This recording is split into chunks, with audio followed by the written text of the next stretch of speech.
Hey, this is Dr. Berg again. In this short video, we're going to talk about calcium and osteoporosis. This is the loss of bone, and there's another condition called osteopenia, which is the kind of the precursor, or the thing that happens just before osteoporosis. There is a myth going around that women get osteoporosis because they're lacking calcium.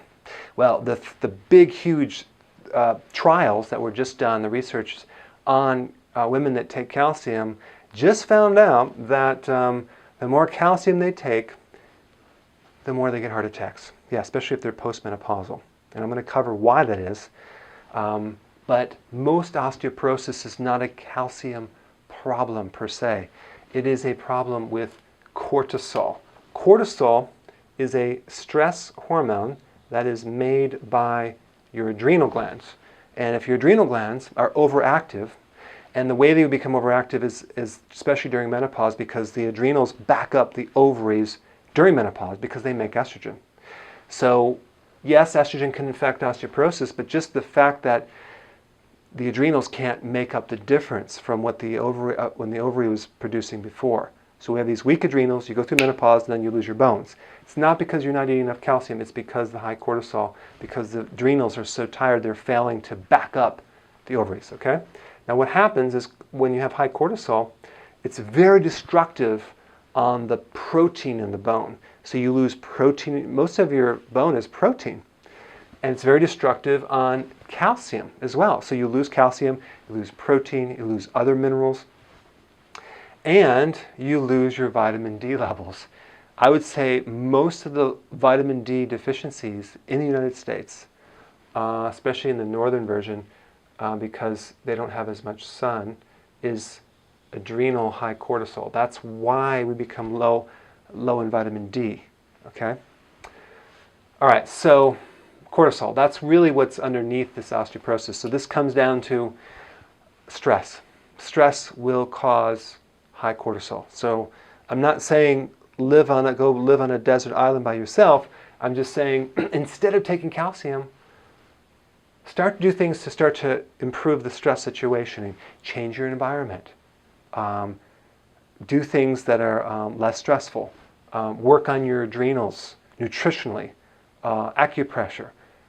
Go for long walks. There's a lot of things you can do to lower cortisol.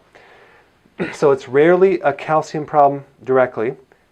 Studies have shown that higher calcium, and I will put the studies below so you can look them up yourselves, and just to realize I'm not making this up. High levels of calcium will double the chance of getting a heart attack. And why is that? Why? Because when you take calcium, calcium needs a transporter vitamin. There are two transporter vitamins. One is vitamin D, which transports the calcium into the blood. But there's another vitamin called vitamin K2 that transports calcium from the blood all the way into the tissues. The function of vitamin K2 is to mobilize the calcium out of the arteries and out of the soft tissue and put it in the bone. Vitamin K2 is in a lot of the fats. It's in grass-fed butter, it's in egg yolks, it's in goose liver, it's in all the things that the doctors tell you not to consume if you have a heart problem, right? Well, we need K2. You can get this in a tablet form.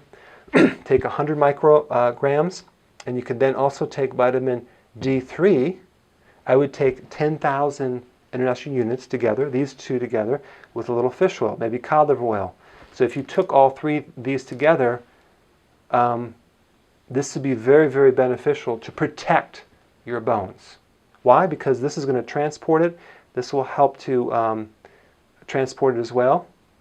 And then, of course, I'm not telling you not to neglect cortisol.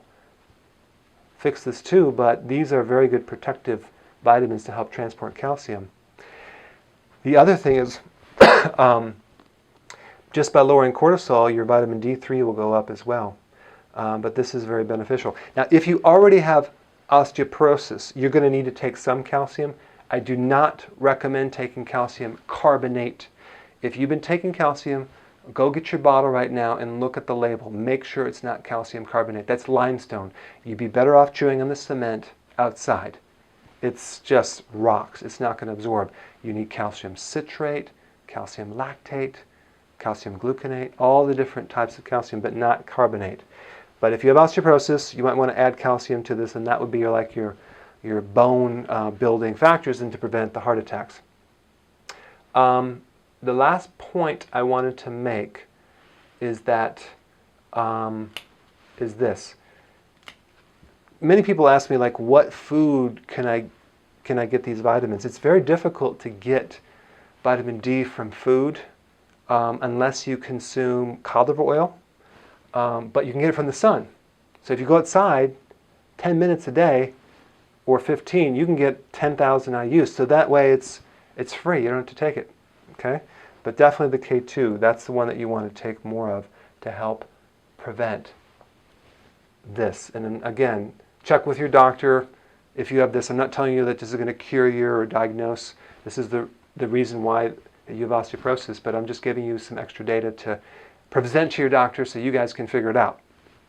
But it takes, if you have osteoporosis, it does take a bit of time to have that be restored. It could take several years because it's really a major problem in the body. When you have osteoporosis, your body has been very, very, very health-wise been way, way down. So give it time. It's not going to come back in 2 months. It's going to take probably years. But this will help you. Hope you enjoyed the video. I'll see you in the next one.